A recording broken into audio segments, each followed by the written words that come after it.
مجھے امید تو نہیں تھی سچی جو بات ہے، لیکن میں نے پنجاب پولیس کو پھر بھی ٹیگ کر دیا، اور میں شاباش دینا چاہوں گی پنجاب پولیس کو، سرگودھا پولیس کو، جنہوں نے اس لڑکے کو 24 گھنٹے کے اندر اندر ٹریس کیا اور آج وہ حوالات کے اندر بند ہے، اس کو گرفتار کر لیا گیا ہے. Very good. کہاں وہ دور تھا کہ جہاں پر شہباز شریف صاحب وزیر اعلیٰ ہوا کرتے تھے، نواز شریف صاحب وزیر اعظم تھا، ایون یہ جو پیپلز پارٹی کا بھی دور تھا اور پنجاب میں نون لیگ کی حکومت تھی، تو کتنے ہی ایسے، اور بالخصوص 2013 سے 18 میں تو ریپ کیسز کی انتہا ہم نے دیکھی پنجاب میں، اور پھر پورا پتہ چلا کہ وہ قصور میں اور ادھر ادھر ایک رنگ تھا. آپ کو یاد ہے نا زینب جس طرح کی معصوم بچی 7 سال کی، اس طرح کی کتنے ہی معصوم بچوں اور بچیوں کے ساتھ زیادتی کے واقعات تھے. موٹر وے کا آپ کو سارا حالات دیکھ لیں جو کچھ وہاں پر واقعہ ہوا، اللہ معاف کرے. وہ تو ٹھیک ہے کہ ان لوگوں کو سزا مل گئی، سزائے موت آپ دے رہے ہیں، لیکن اس عورت کی تو زندگی تباہ ہو گئی. سو میں نے اس بات پر مجھے بہت خوشی ہے کہ پنجاب پولیس نے، سرگودھا پولیس نے بر وقت ان کا ایکشن لیا. کہاں وہ وقت تھا کہ وہ رنگ پکڑا جانے کے باوجود نہیں پکڑا جاتا تھا. کہاں وہ وقت تھا کہ پنجاب کے لا منسٹر صاحب فرمایا کرتے تھے کہ وہ لڑکا لڑکی تو موج مستی کر رہے تھے. معذرت کے ساتھ مجھے پتہ ہے فیملیز میرا پروگرام دیکھتی ہیں، میرے اپنے والدین دیکھتے ہیں، لیکن یہ ایگزیکٹلی ان لا منسٹر صاحب کے الفاظ تھے، وزیر قانون صاحب کے، رانا ثناء اللہ صاحب کے. تو بڑی تکلیف کی بات ہے، بڑی دکھ کی بات ہے کہ ماضی میں اس طرح کے کیسز کو کس قدر لائٹلی لیا جاتا تھا کہ ہاں ٹھیک ہے اگر ہوگی زیادتی تو ہوگی کسی کے ساتھ. لیکن یہاں پر مجھے خوشی ہے کہ اگر کسی لڑکے نے اتنی بھی جرت کی ہے کہ راہ چلتی بچیوں کی ان کی مرضی کے بغیر اور ان کو باقاعدہ ہراساں کرتے ہوئے وہ ویڈیو بنا رہا ہے، دانت نکال رہا ہے، تو اس چیز پر بھی اس کو گرفتار کر لیا گیا ہے. اور کہاں وہ دور تھا کہ بچوں کے ساتھ زیادتی کر کے انہیں کنویں میں پھینک دیا جاتا تھا تو بھی کوئی پوچھنے بلانے والا، کوئی والی وارث نہیں ہوتا تھا. Very well done Punjab police, آپ کو اسی پیس پہ کام رکھنا ہے. Keep this peace up, keep up your good work. ہمیں آپ سے اسی قسم کے اچھے کام کی توقع ہے.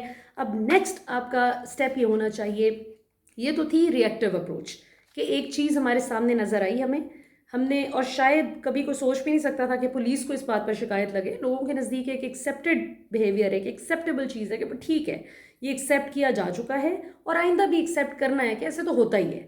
سو ہم نے جس وقت اب ٹویٹر اور اوور آل سوشل میڈیا ماشاء اللہ ایک زبردست ٹول بن چکا ہے. مجھے بہت خوشی ہے اس بات کی کہ اب جو بھی شخص غلط کوئی کام کرتے ہوئے، کوئی جرم کا ارتکاب کرتے ہوئے پکڑا جاتا ہے تو اس کو باقاعدہ پکڑوا دیا جاتا ہے پولیس کو، جو کہ بہت اچھی بات ہے.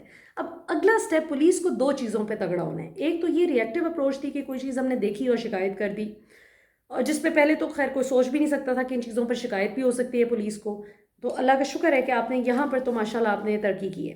اب آپ کو پرو ایکٹیولی دیکھنا ہوگا کہ کوئی بھی اس قسم کی چیز آپ کو خود سے نظر آئے تو آپ فوری طور پر اس پر ایکشن لیں، فوری طور پر آپ دیکھیں، پرو ایکٹیولی آپ ذرا تھوڑا سا سوسائٹی کو ایجوکیٹ بھی کریں کہ دس از ناٹ ایکسیپٹیبل، یہ ہرگز ایکسیپٹیبل بیہیویئر نہیں.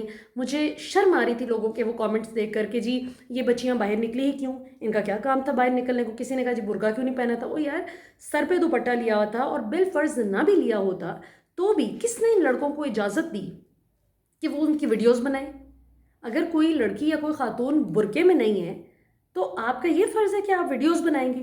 میں یہ نہیں کہہ رہی کہ برقع اچھا نہیں ہے، بڑی اچھی بات ہے جو لوگ پہنتے ہیں بہت اچھا کرتے ہیں، لیکن وہ فلی کورڈ تھیں، دوپٹہ بھی لیا ہوا تھا، بالکل ٹھیک کورڈ تھی. کس نے ان کو جرأت دی کہ وہ یہ حرکت کریں؟ اور ابھی تو پولیس نے جو ان کی اس لڑکے کی پکچر نکالی ہے، وہ جو چلائی ہے کہ جی ہم نے گرفتار کر لیا، اس میں تھوڑا سا بلرڈ اس کا فیس ہے، پہچانا جا رہا ہے کہ وہی ہے، لیکن میرا خیال ہے کہ اس کے چہرے کو بلرڈ نہیں ہونا چاہیے تھا. بلر نہ کریں، آپ دکھائیں لوگوں کو. یہ اس کی حرکت تھی تاکہ اس کے گھر والوں کو بھی پتہ چلے. اللہ تعالیٰ معاف کریں، کسی کے گھر والوں کا دل نہیں کرتا کہ ان کے بچے اس قسم کی حرکتوں میں ملوث پائے جائیں، لیکن اگر کسی ایک لڑکے کی گھٹیا حرکت کی وجہ سے لاکھوں بچیوں کے گھر والے ان کو گھر بٹھا لیں کہ پڑھنے کے لیے بھی باہر نہیں نکلے گی تو شرم کی بات ہے. بچیوں کو تو ساری زندگی سکھایا جاتا ہے کہ آپ یہ کریں وہ کریں، یہ نہ کریں ایسے نہ کریں. بچوں کو بھی سکھائے جانے کی ضرورت ہے کہ آپ کو کیا کرنا ہے. آپ کی وجہ سے کسی کو مشکل پیش نہیں آنی چاہیے. یعنی اگر لڑکی کو، خواتین کو اگر پردے کا حکم دیا گیا تو مردوں کو بھی کہا گیا کہ نگاہ نیچی رکھیں. پھر یہ اٹ ورکس بوتھ ویز، ایسا نہیں ہے. خیر یہ تو ڈبیٹ ایک بہت آگے چلی جاتی ہے، لیکن میرا جو کہنے کا مقصد ہے وہ یہ کہ اچھی بات ہے کہ اب یہ چھوٹی سی چیز کو بھی ایک ایشو بنا کر اس پر گرفتار کیا گیا ہے، جو کہ ایشو ہے. اس کو ایشو بہت سال پہلے بننا چاہیے تھا. اور اب انشاءاللہ اگر یہیں سے آپ اسے کہتے ہیں ٹو نپ دی ایول ان دا بڈ، تو اگر آپ اس ایول کو یہیں پر ہی روکیں گے تو انشاءاللہ زیادتی کے واقعات میں بھی کمی آئے گی اور لڑکوں کو سمجھ آئے گی کہ یہ ہمارا حق نہیں ہے کہ جو بھی خاتون گھر سے باہر نکلتی ہے اس پر کوئی لوز کامنٹ پاس کر دینا یا اس کی ویڈیو بنا لینا، اس کی پکچر لے لینا، اس کو ہراساں کرنا، یہ ہمارا حق ہے، یہ آپ کا حق نہیں ہے۔ اگر یہ حرکت ہوئی تو چپیڑیں پڑیں گی، اور پولیس کو چاہیے کہ اچھی اس کی چترول کر کے اس کو جو ہے نا نشان عبرت بنائیں، تاکہ اس جیسے کتنے ہی لڑکوں کو سبق حاصل ہو جائے۔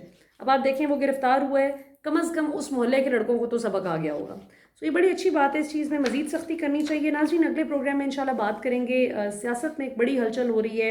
میں نے آپ کو پچھلے پروگرام میں چودھری نثار صاحب کا بتایا تھا کہ ہو سکتا ہے وہ ایک ایکٹیو رول پلے کریں نون لیگ میں۔ شہباز شریف صاحب کی خواہش ہے، ان کے کوارٹرز کی بہت خواہش ہے کہ وہ ان ڈسگرنٹلڈ ایم این ایز اور ایم پی ایز کے ساتھ مل کر آگے چلیں، جو کہ نواز شریف صاحب کا جو ریاست مخالف بیانیہ ہے اس میں ان کے ساتھ نہیں کھڑے۔ لیکن اب دیکھنا یہ ہے کہ ان کی سپیس کیسے بنتی ہے، سپیس کیسے بنتی ہے، کہاں بنتی ہے، کیونکہ کچھ لوگ کہتے ہیں کہ وہ تردید کر رہے ہیں کہ نہیں نہیں میں نہیں آ رہا، میں کوئی حلف شلف نہیں لے رہا، لیکن وہ حلف لیتے ہیں یا نہیں لیتے، ایم پی اے کے طور پہ آتے ہیں پنجاب اسمبلی میں یا نہیں آتے، بیہائنڈ دا سینز بھی اگر وہ کوئی رول پلے کرانا چاہیں گے شہباز شریف صاحب، تو دیکھتے ہیں کہ وہ ان کو منا پاتے ہیں کہ نہیں، کیونکہ وہ کافی ایک افیکٹو رول پلے کر سکتے ہیں چودھری نثار صاحب۔ کچھ لوگ ایسے ہوتے ہیں نا کہ وہ سیاست میں بظاہر آپ کو نہ بھی بہت ایکٹیو نظر آئیں، ان کا پولیٹیکل کلاؤڈ ہی بہت اسٹرانگ ہوتا ہے۔ سو چودھری نثار از ون آف دیم۔ جو لوگ سمجھتے ہیں کہ نہیں نہیں وہ اب سین سے غائب ہیں، تو ان کی پاور آج بھی ہے، ان کے ہاتھ میں آج بھی بہت سے M N As M P As ہیں جو ان کے نظریے کے ساتھ کھڑے ہیں۔ They are all just waiting for the right time. So اب تک کے لیے اتنا ہی ناظرین۔ پی ٹی آئی کی طرف سے بھی ایک بڑی دھماکہ خیز ڈیولپمنٹ آگے آنے والے دنوں میں متوقع ہے، وہ کیا ہے میں آپ کو اگلے پروگرام میں بتاتی ہوں۔ پاکستان زندہ باد۔